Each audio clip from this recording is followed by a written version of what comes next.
Fellow innovators, I'm Todd Wyant, and welcome to the Bridging the Gap podcast presented by Applied Software Great Tech Group.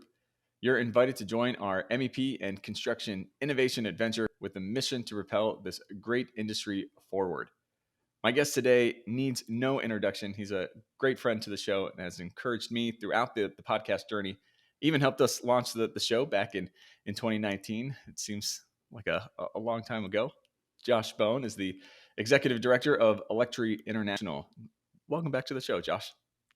Todd, it's good to be back. That 2019 episode feels like a long time ago and a short time ago all at the same time.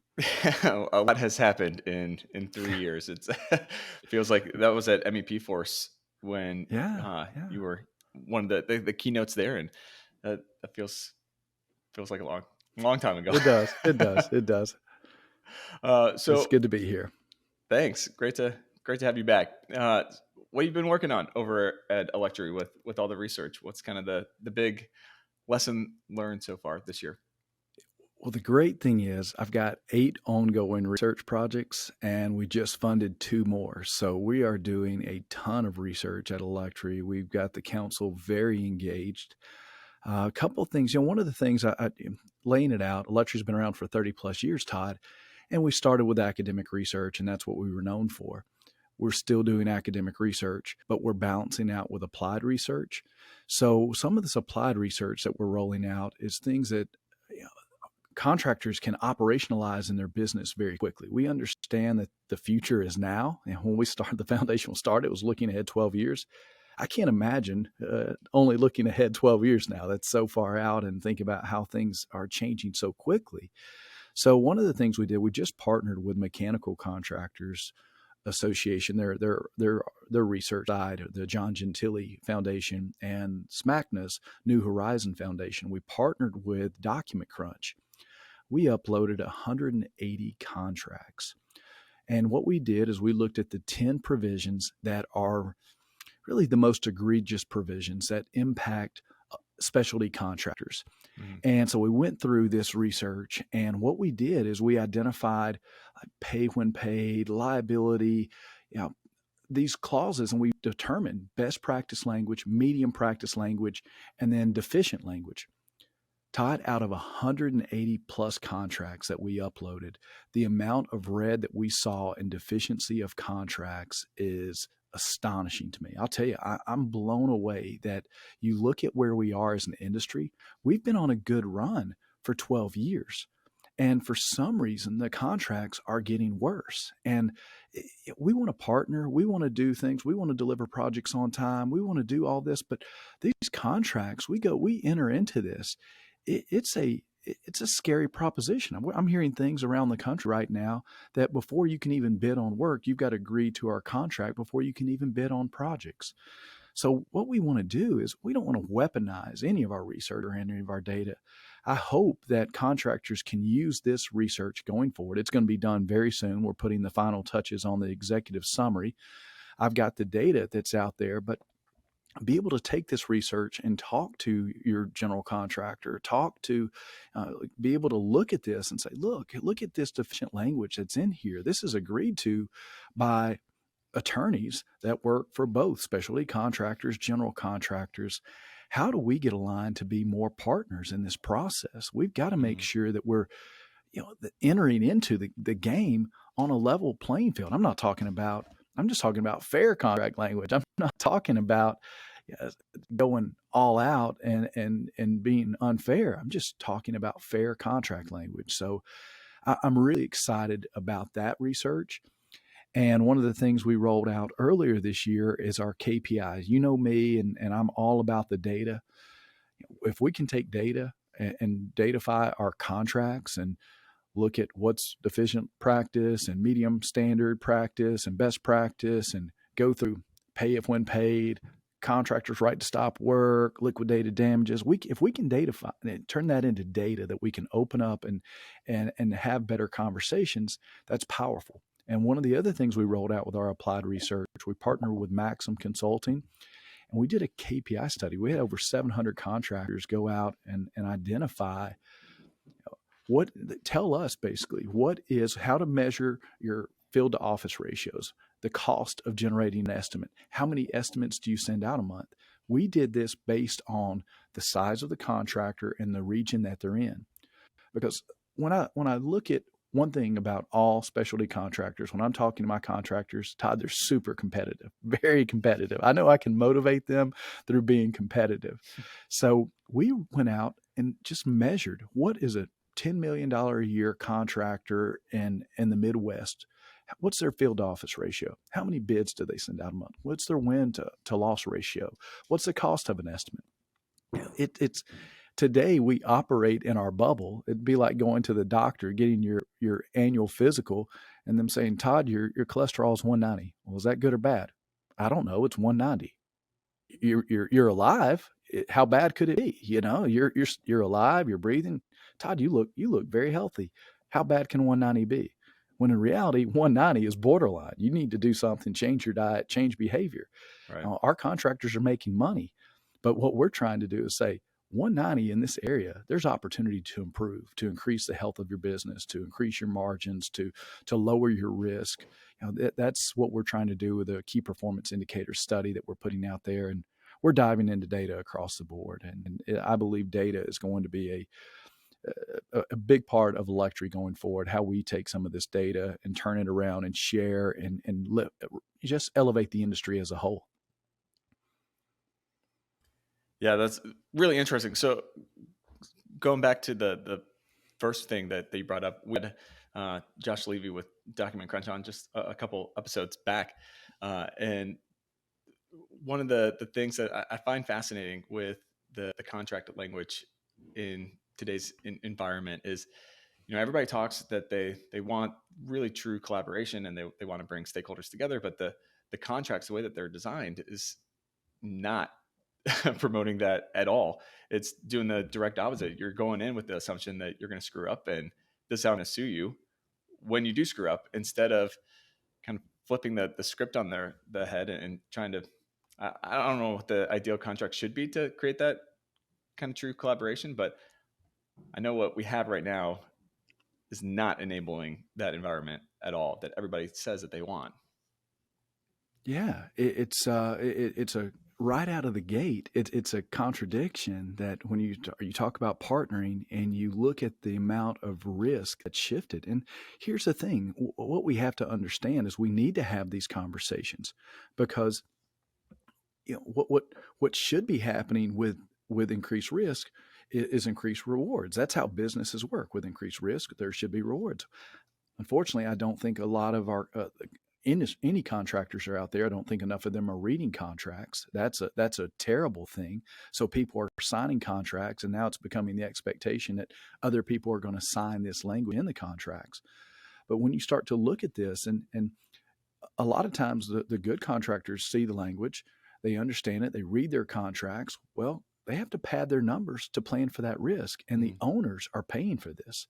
We need to have conversations that educate the owners and say, look, you've got to understand that this language in this contract, that's great. We're ready to sign it. But with that risk, I got to pad my number to be able to protect myself. And that happens in every industry. So there's a lot of education that needs to happen and discussion around contracts that enable us to do more offsite, that empower us to be more partners, better partners on the project. And, when we start talking about multi-trade and shipping racks across the city and people working on them or co-locating, and it's just a fast changing industry. And our contracts need to be reflective of the work that we're doing. It shouldn't be this got you program. I think so often, to mitigate risk, we end up putting something in the contract somewhere along the way because this one-off thing happened. And yeah, it's a one-off, but now it's boilerplate, and everyone has to address that. And so I hope that this research, that if nothing else, Todd, that then it could facilitate better conversations to when we look at this, when you see it, there's a lot of red on this language. I mean, there's certain things that not one of our contractors, of 188 contracts that we uploaded, 100% were signing deficient language on our caps on liability. 100%, 188 contracts, 100% of them were signing deficient language. That's scary. Yeah.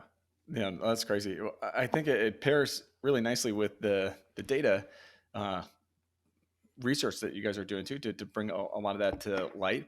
Because I think the more insights and the more information, the more just objective data that you can have. Hey, trust through transparency, right? That's That's right. build trust through transparency. I know it's scary not to hold those cards close to the vest, but that's what we've got to do. We got to have conversations and get that respect for perspective. Yeah, I love that. So one of the things in construction, with so much data coming in, it seems so easy to just be kind of overloaded by data, overwhelmed by it, not really knowing how to sift through it. How do you encourage people to really get an influx of data coming in, and then kind of sift through it and prioritize it of, this is what is the important piece that I need to glean out of this. This is how I want to leverage the data. Here's really what I'm looking for. How do you go about kind of mining a data source? Well, first, it starts with collecting the data and ensure that you're getting good data. I mean, there's so much opportunity for us to look at. Just let's take attendance, for example. And right now, I say attendance. I don't call it absenteeism because I try to always look at the positive side of it. I'm not talking about absenteeism. That has a negative connotation to it. So you've got to be really careful when you're looking at data and you're running analytics. I'm fortunate that I have Amanda Harbison on my team who always corrects me in that no, that don't skew. You can manipulate that data to tell you what you want it to tell you, but that's the wrong thing to do. So, for example, on attendance, I push our contractors to build a process that is most representative of their workforce, and it allows them to collect data in the quickest, easiest, most passive way possible. Me personally, I would love to see people be able to go in and just do kind of their own check-in. It roll up through, there's technology out there. It rolls over to the foreman. The foreman makes sure, okay, hey, and we do daily reports. These weekly time cards, by the way, people can't remember what happened on Monday and it's Wednesday, right? So I can't remember if Todd left early.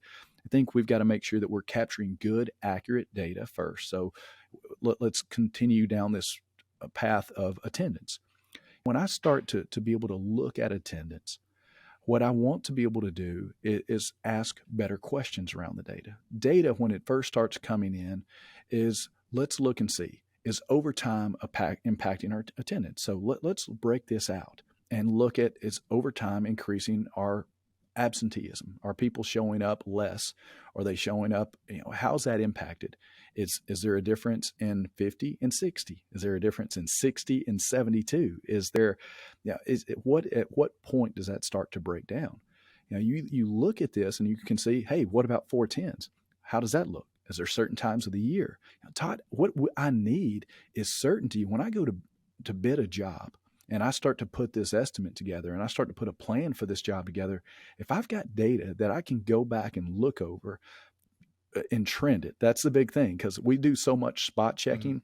That spot checking tells me, okay, it's July. It's great. What do we learn about July? But if I go back year over year and I start to collect this data, now I can see, you know what, July is a terrible month for attendance. People are taking their vacation time. Maybe it's hot, so people lay out of work more because you get this string of 90-degree days. What does that mean? Once I have how many days of 90 degrees, what does that do to my attendance? I want to be able to go into a job and say, hey, let's talk about this contract. We'll go back to that. I need you to understand, I need to go to 410s in December, because 410s in December, I'm going to get better attendance because I know December, my attendance is off. And I know in July, my attendance is off. What can we do to be able to pull back and say, we're working a ton of overtime? Well, every now and then I need to pull back and maybe have a couple weeks that we throw in a 40-hour work week in there. We've got to use data to have conversations and make it factual, right? I think when you start looking at any of this, there's simple ways just through attendance that we can make better decisions going forward on bids, knowing when my attendance is going to be impacted. If I could look at a project and see that they want us to carry a ton of overtime on this job. You want me there on this job 6 days a week. What if I stagger my crews? What if I tell you I'm going to work 3 crews, 4 tens? I'm going to start a crew on Monday, start a crew on Tuesday, Wednesday. We'll be there 6 days. We'll have less stacking of trades. I'll have a better plan. I'll have better attendance. I have more certainty in what I can tell you when I'm scheduling my work. Now, I understand there's collective bargaining agreements out there that don't apply to that, but those are the things we've got to do with data. Todd, we've got to start having these conversations, and we've got to make this industry more attractive from an attendance standpoint. That we've got to be more adaptable in the schedules that we work, how we, the opportunities that we provide to these young people coming into the industry and even older people. That it's, I think. You look at overtime now, it's, I think less people want it. There's still plenty of people that want overtime, but there's a lot of people that just want to work a 40-hour work week. And we're not known for that in construction. That starts at the very beginning, right? We take a 24-month project and somebody tells the owner, we can do it in 18. We'll do it in 18 months. We'll just work 6 days a week, 10 hours a day. Why not? No consequences to that decision, right? Easy. Easy. I like the encouragement of stepping back and looking at the bigger picture, and instead of being more short-sighted and just kind of seeing what's right in front of us on this one particular project.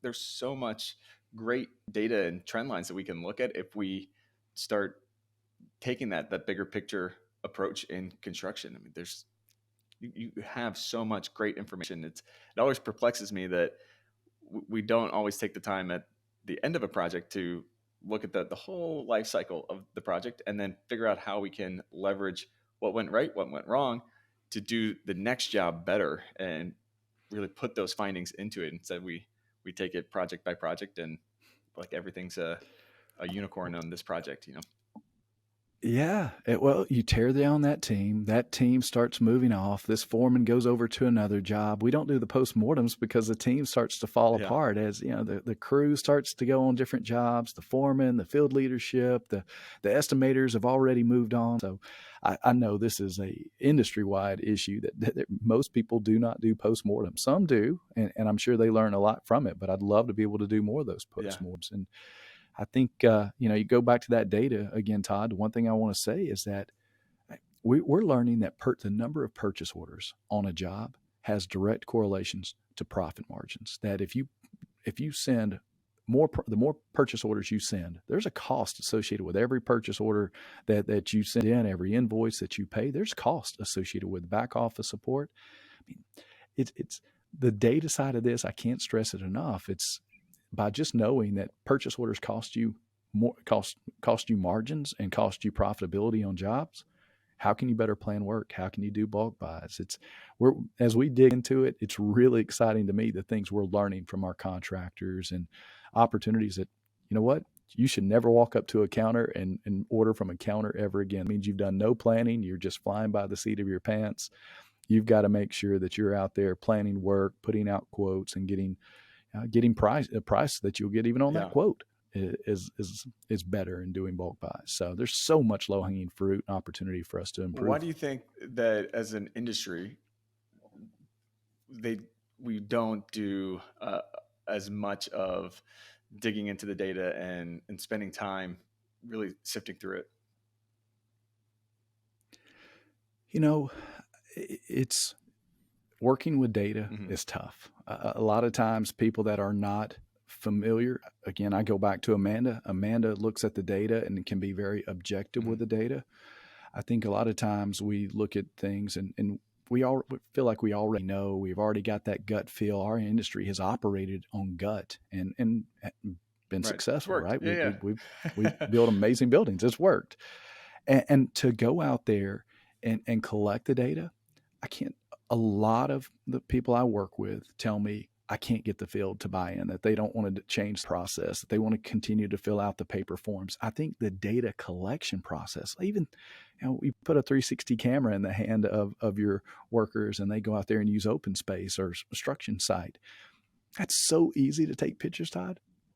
What do they tell us the problem is? They're not taking enough pictures. It's the data collection part that is adding a step in the process that is is keeping us from digging into that data because we're not collecting the data up front. I think that has a lot to do with it. It's foremen are busy, teams are busy, everybody's got a lot on their plate. I didn't take time, or I don't want to change this process. It doesn't work one time when we go deploy that new app on the iPad that for time tracking, and now we're done. Let's go back to the paper forms, and those paper forms have to be the redundancy, the errors, the omissions, and we don't have any data. So or if it is data, it's coming through our accounting system, it's lagging.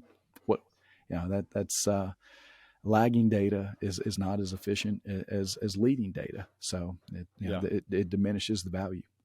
Yeah, one of my kind of big pet peeves is when you're rolling out a new process and whoever's doing the rollout uses the same why for every single stakeholder in the process, because it's easy, this is the why, but maybe that was the why for management to buy into it and purchase the software, but that why is you have to adapt it and change it to the different stakeholders, because everybody's going to have a different why.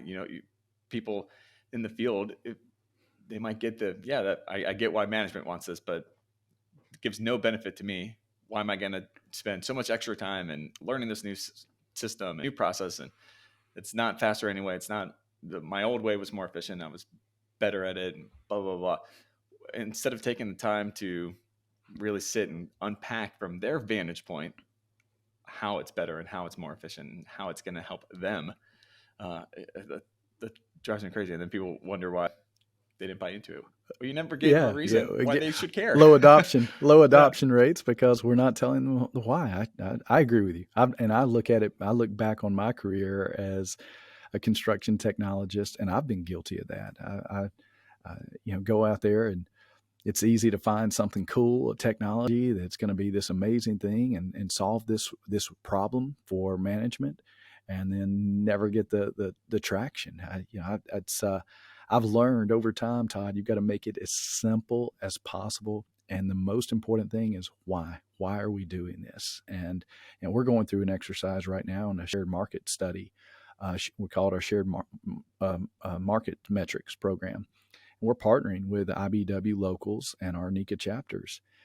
And to get this reports monthly from these contractors, it's some simple data. It's a single sheet. But to get that from them, we're still working on the why.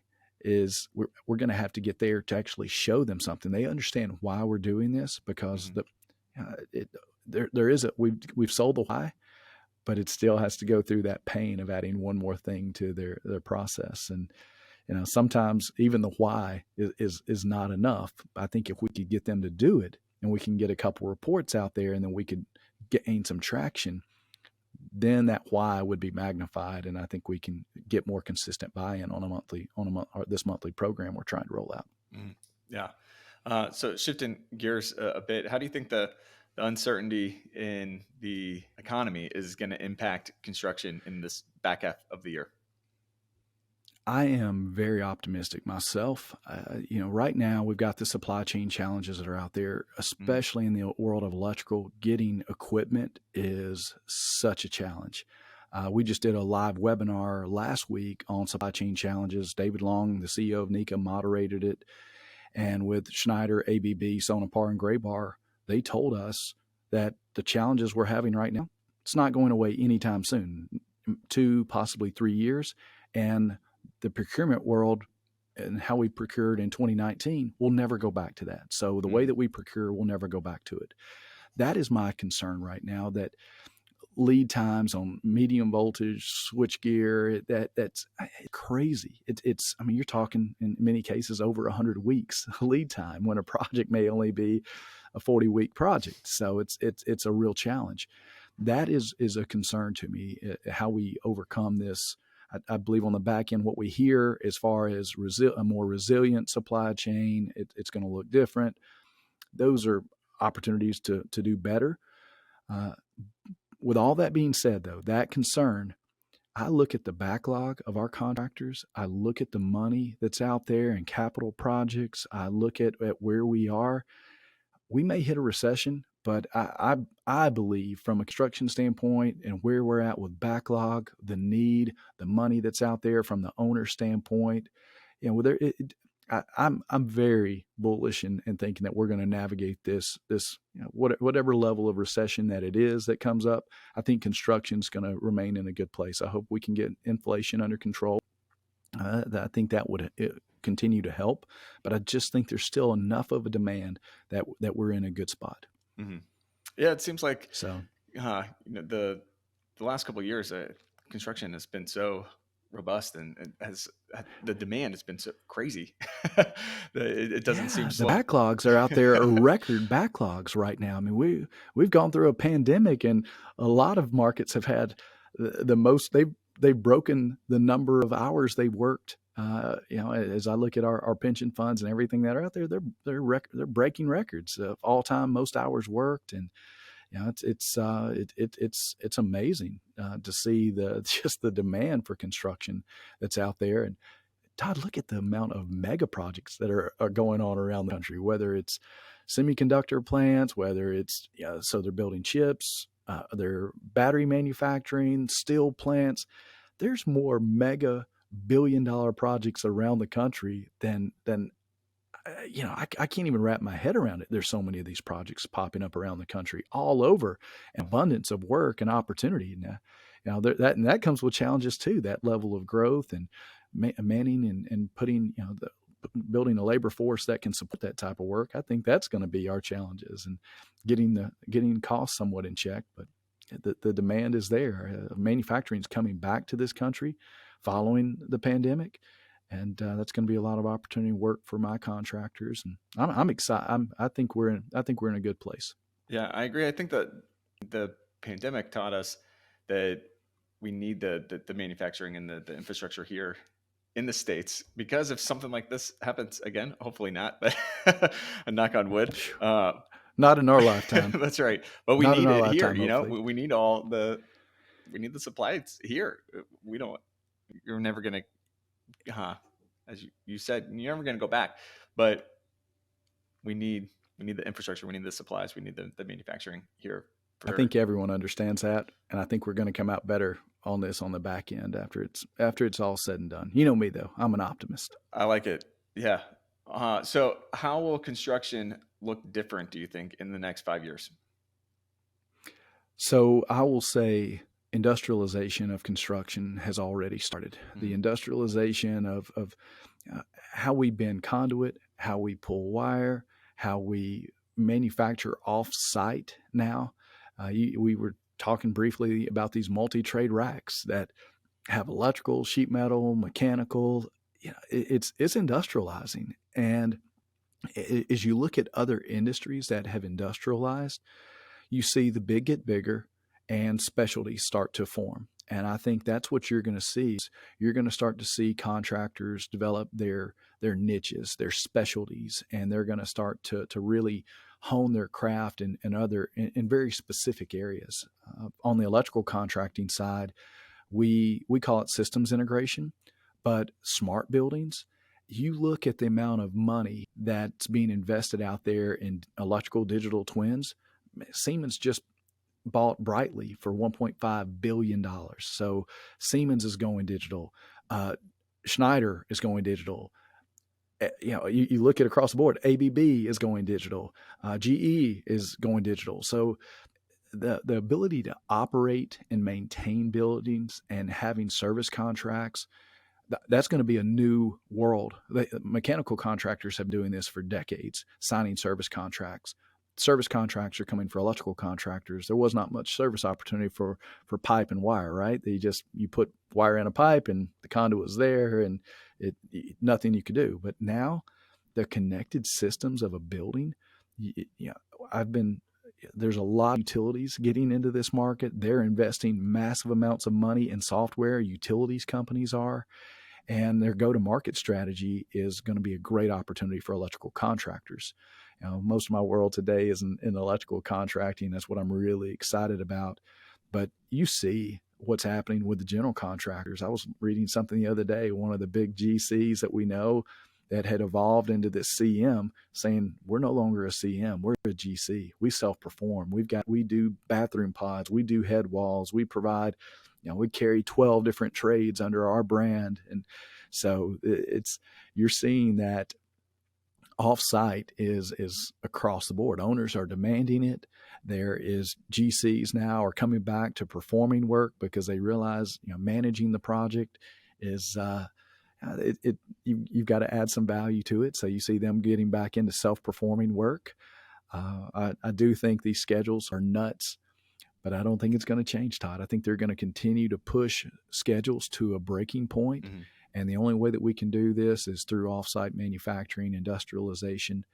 The big are going to get bigger, and the small better diversify and specialize. Mm-hmm. So we've got plenty to look at. I've got the agricultural industry is a good model for us to mimic and represent. I've done some talks lately about the dairy farming industry, and how there's a lot of things we can learn on the electrical contracting side of the world. Interesting. So as we are entering in, it's already here, this next generation of construction process, how do you then recommend reaching out to the next generation of workers and bringing more younger people into the construction workforce? I think we need to do a better job selling the whole package of the construction industry. Mm-hmm. We a lot of what we see out there is Mike Rowe does an amazing job. He talks about electricians, plumbers, your HVAC technicians, and that's what most people think of when they think of construction. They think of the people out there doing the work on a construction site with the hard hats, the PPE on, they got their safety vests on, and they're installing. That's what parents, that's what counselors, that's what they all think about. Mm-hmm. Well, construction technology is, you can be a construction technologist. We need Cisco engineers. We need accountants. We need, our industry needs so much more. We now, these smart buildings, the ability to operate and maintain the buildings and have these connected systems, we need procurement specialists. We need logistics specialists. Our industry has changed so much, and using the technology that's out there, I want kids to understand that we need electricians. Yes, we need electricians, but we also need these systems engineers like a Cisco certified operator. We need procurement managers. We need estimators. We've got management and labor opportunities. And there's white collar, there's blue collar, and we need all the above right now in this industry. So it's I think getting out there, we've been doing our part, Todd, to try to get out there to students. We show them the HoloLens. We show them how you can go out and do virtual reality training and wire up a switch, wire up an outlet, wire up a three-way switch. And we do all that through virtual reality training. We've been doing the Lego exercise and using BIM that Benjamin Crosby created a long time ago. We've been doing that same exercise. And these kids are seeing the opportunities. Their parents are seeing the opportunities. And the counselors now, who had been so motivated to send kids to college, realize that the trades and all the opportunities around the trades, to be a construction technologist, to be a layout specialist, to be a drone operator, that world has changed. And there's the thing I still love about our construction industry. I look at my contractors that I work with, and they're self-made. It doesn't matter if you went to college, where you graduated college. It doesn't matter about so many other things that based off your work ethic and your ability to communicate and problem solve, or at least have the relationships to find the right people to solve the problems, the sky is the limit for you. The American dream is still alive and well in this industry.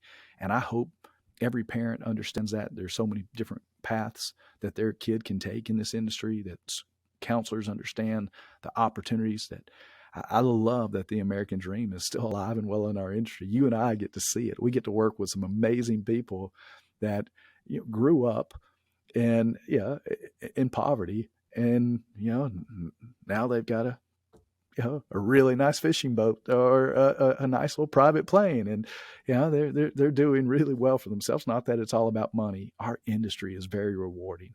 There's a big sense of pride in what we do every day and in this industry, and that's not a bad thing either.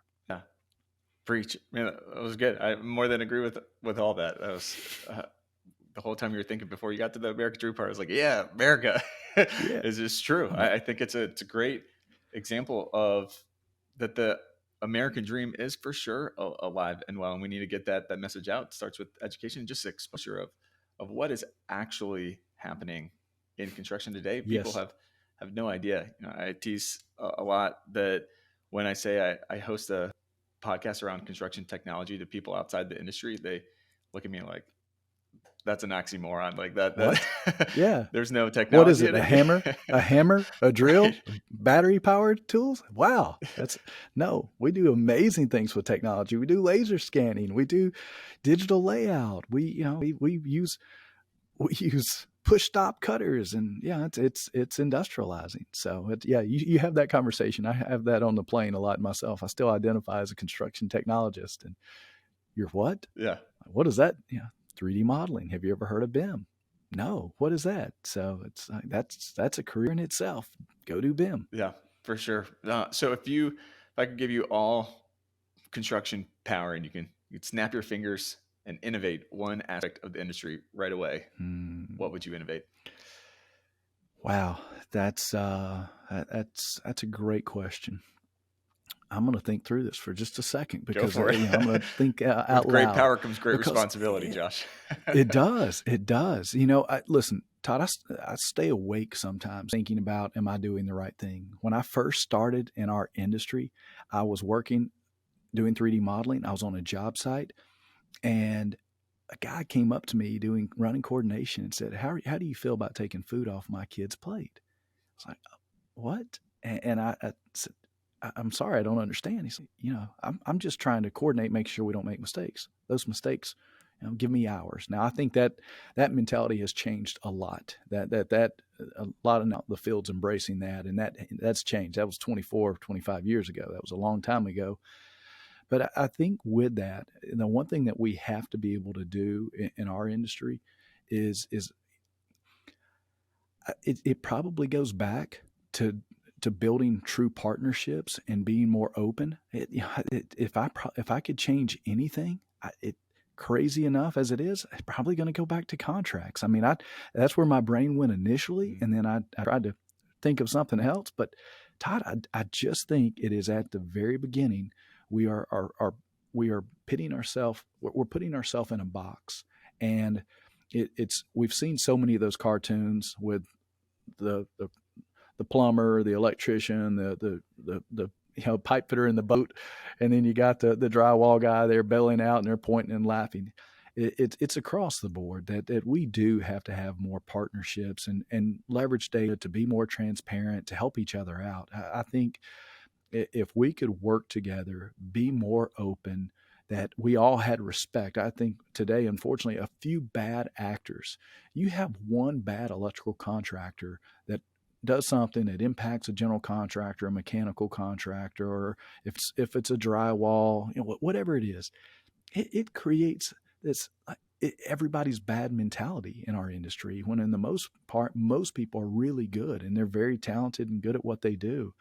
If I could do anything, that would be, I would have every job start off with architects and engineers, let them do their job to the best of their ability, but they don't know pricing. They don't know means and methods. I would have a contract that's out there that is fair. We're building a data center. Why is an electrical contractor who's carrying a lot of risk on that job signing the same subcontract as a roofing contractor that's carrying a small percentage of risk on that job? Mm-hmm.